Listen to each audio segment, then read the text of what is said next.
Bonjour à tous et bienvenue sur Alsace 20. Je suis heureuse de vous retrouver pour votre magazine du logement et de l'habitat en partenariat avec la CIBAR. Aujourd'hui, nous sommes au parc Schulmeister. Je vais rencontrer Jacqueline Germain. Elle est membre de l'association des locataires de la CIBAR et on va discuter de ça. C'est un street album. Alors qu'est-ce que c'est? Rappelez-vous, quand vous étiez petit, vous collectionniez peut-être des vignettes de joueurs de foot ou de bandes dessinées. En tout cas, c'est le même système et je vais vous en dire un peu plus. Venez.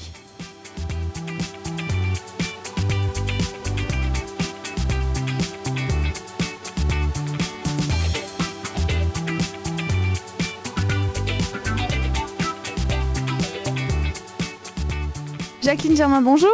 Bonjour. Donc je le rappelle, vous êtes secrétaire en fait de l'association des locataires de la CIBAR, c'est ça? C'est ça. Et donc l'association de locataires, et donc vous, avez participé à la création de ce street album, donc depuis 1 an à peu près. Oui. Comment est-ce que ça a commencé? C'était quoi un petit peu les étapes? Qui vous a appelé pour pouvoir participer? Donc Lucille Rimbert nous a contacté l'association. Elle a eu nos coordonnées par Nasser Amastoun de Eurométropole. Donc elle nous a parlé de ce sujet et donc on était partant tout de suite parce que c'était une idée qui nous convenait bien, qui nous permettait de parler de la Méno, pas seulement des habitants de la CIBAR, mais de l'ensemble de la Méno, ce qui était bien.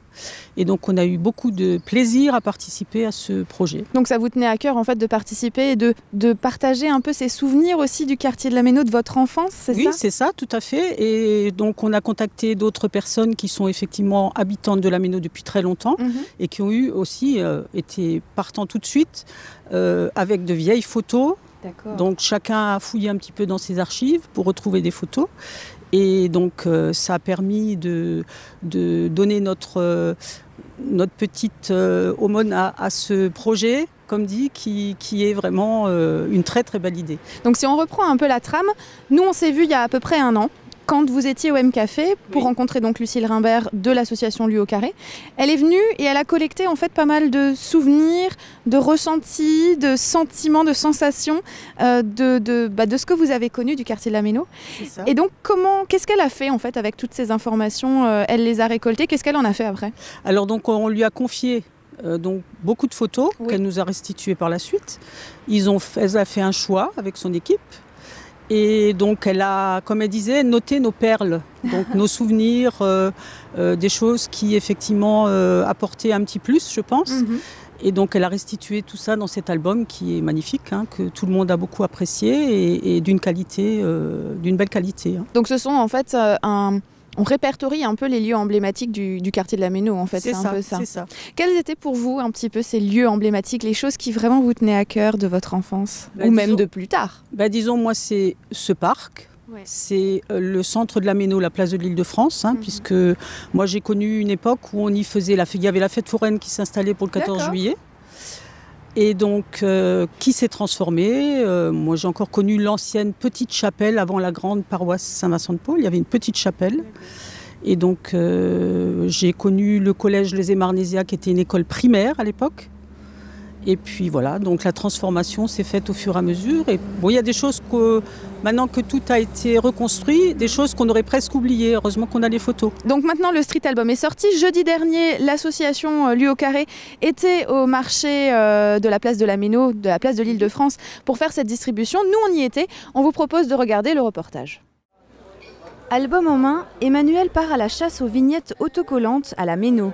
Mais ici, pas de joueurs de foot ou de personnages de bande dessinée. Cet album, élaboré par la compagnie Lu au Carré, répertorie des lieux emblématiques du quartier strasbourgeois. Je suis super content du résultat. Je ne m'attendais pas à ça. Je pensais que ça allait être un peu plus petit. En fait, non, ça m'a l'air d'être assez complet. Donc, j'ai pas eu le temps de regarder en détail. Et puis, j'ai pas toutes les vignettes encore. On est dans un quartier qui a quand même vraiment son histoire et qui a sa place, une place importante dans la vie strasbourgeoise. Donc, un projet comme ça, je pouvais que l'encourager, étant donné que je suis habitant de la Méno depuis 33 ans maintenant.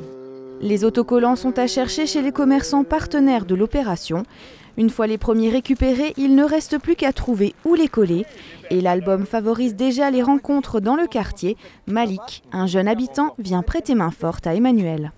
Il est beau pour moi et c'est un beau projet qui a bien été mis en place. C'est vraiment pour montrer le quartier de tous ses angles, c'est-à-dire pas que du côté négatif, c'est-à-dire c'est un quartier que C'est des Kaira, tout ça, c'est aussi positif. On a des images de maintenant et du passé.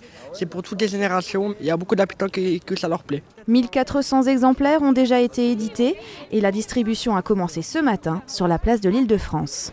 La compagnie Lui au Carré crée et invente des projets artistiques dans l'espace public et c'est pour ça que l'idée du street album est née. Elle avait envie de travailler sur un quartier politique de la ville. Par le biais de sondages et de questions, on s'est renseigné sur quels sont les lieux emblématiques préférés des habitants du quartier. Une quarantaine de lieux en sont sortis, comme le Baguerzé, le stade de la Méno, la place de l'Île-de-France, des commerces, des lieux qui n'existent plus aussi aujourd'hui. Le projet s'inscrit dans le quartier et à moyen terme, on réinterviendra auprès des écoles pour faire un travail autour de la mémoire du quartier, de la rénovation urbaine.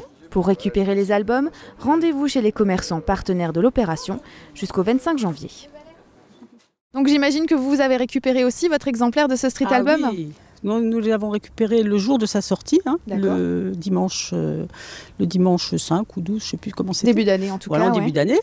Et donc, on a été franchement agréablement surpris, on ne s'attendait pas du tout à ça. Par rapport à quoi? Sa qualité. D'accord. Il y a un papier quand même qui est qualitatif. Ah oui, papier glacé.